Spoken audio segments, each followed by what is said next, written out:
Good morning student. आज मैं अपनी वीडियो में आपको गॉस की प्रमेय का स्टेटमेंट और गॉस की प्रमेय की उत्पत्ति को आसान तरीके से समझाने आया हूँ।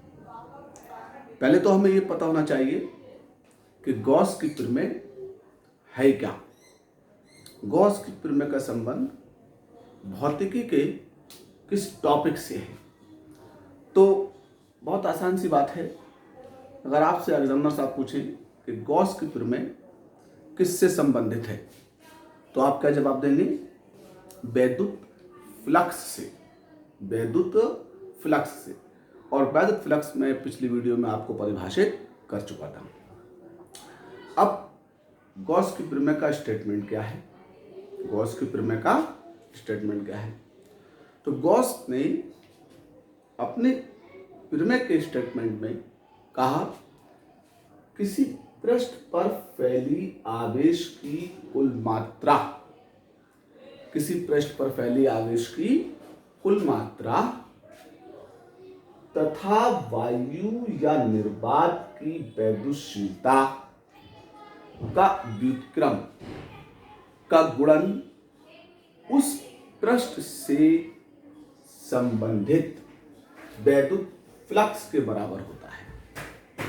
उस पृष्ठ से संबंधित वैद्युत फ्लक्स के बराबर होता है। तो according to the definition of Gauss's theorem, electric flux phi E is equal 1/epsilon0 into Q। ये तो इसका हो गया स्टेटमेंट। अब इसकी उत्पत्ति के लिए आइए, गॉस की प्रमेय की उत्पत्ति के लिए आइए। तो गॉस की उत्पत्ति क्या है?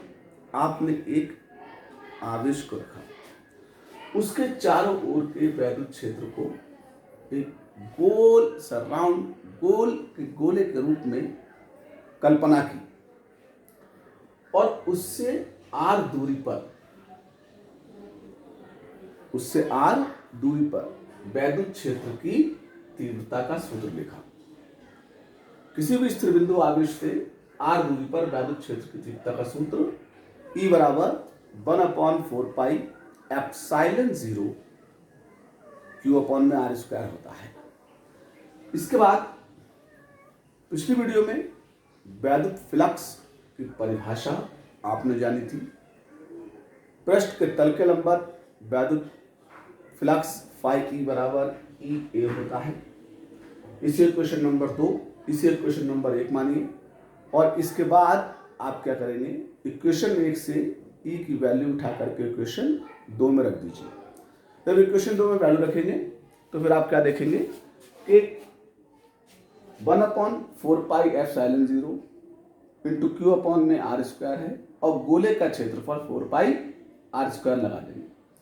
इसके बाद 4 पाई से 4 पाई का फैक्टर कैंसिल हो जाएगा, r स्क्वायर से r स्क्वायर का फैक्टर कैंसिल हो जाएगा।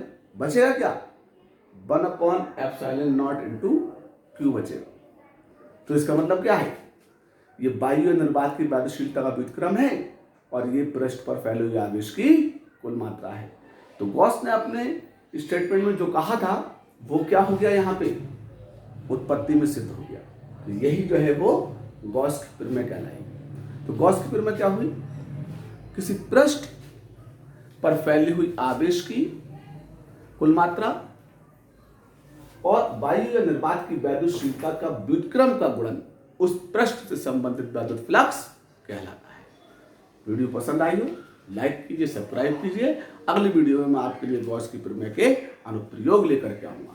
तब तक के लिए नमस्कार।